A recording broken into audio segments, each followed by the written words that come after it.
율법은 폐기된 것인가 지켜야 하는 것인가? 예수님은 자신이 율법을 폐하러 오신 것이 아니라 그 율법을 완성하려고 오신 것이라고 말씀하셨습니다. 또 율법의 1.1회까지도 없어지지 아니하고 다 이루어질 것이라고 말씀하셨습니다. 또 계명 중에 지극히 작은 것 하나라도 행하며 가르쳐야 한다고 말씀하셨습니다. 마태복음 5장 17절에서 19절 말씀.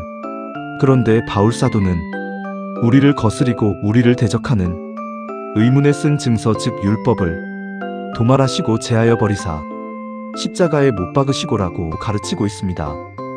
골로새서 2장 14절 말씀. 언뜻 보면 이 두 가지의 말씀은 서로 배치되는 듯이 보입니다. 마치 사람이 눈을 감고서 코끼리를 만지는 경우처럼 부족한 인간의 머리로는 이해하기가 쉽지 않은 말씀들입니다. 도대체 율법은 폐기된 것일까요?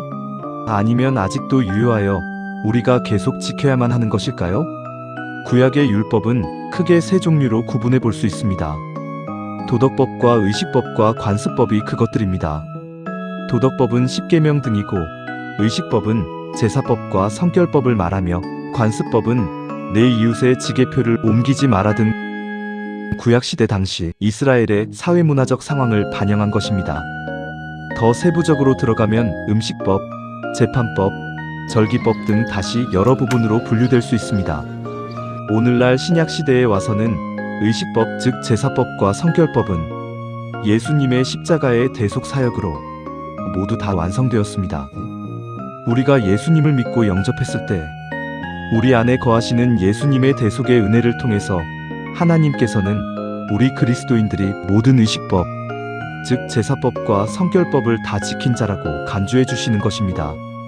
그리고 관습법은 구약시대 당시 이스라엘의 사회문화적 상황에 특별하게 적용되는 것들이므로 문자 그대로 우리에게 적용되지는 않지만 그 율법 속에 담겨있는 정신만큼은 도덕법 속에 모두 다 녹아들어가 있다고 말할 수 있습니다.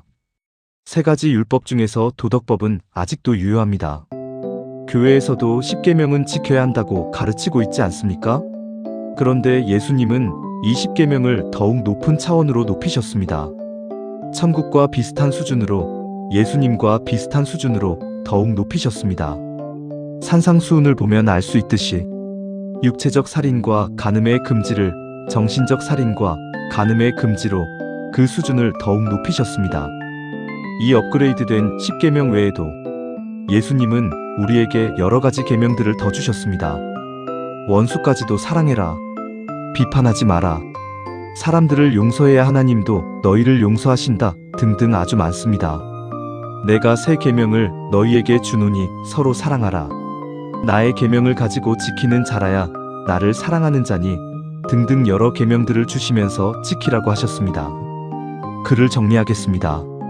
우리가 율법을 지켜야 하나 말아야 하나 자꾸 혼동되는 이유는 율법들 중에는 이제 예수님이 오신 이후로 신약 시대에는 지키지 않아도 되는 부분들과 계속 지켜야 하는 부분들이 섞여 있기 때문입니다. 의식법 즉 제사법과 성결법은 예수님의 십자가 대속 사역으로 완성되었기 때문에 지키지 않아도 되는 부분입니다. 관습법은 오늘날 현대 시대에는 문자적으로는 적용하기가 어렵고 그 율법의 정신만큼은 취해야 하겠지만 그 정신은 이미 도덕법 속에 다 포함되어 있다고 볼 수 있기에 역시 문자 그대로는 지키지 않아도 되는 부분입니다. 이제 남은 것은 도덕법뿐이지요?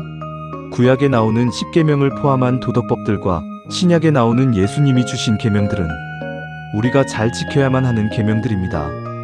예수님은 나의 계명을 가지고 지키는 자라야 나를 사랑하는 자니 라고 말씀하셨습니다.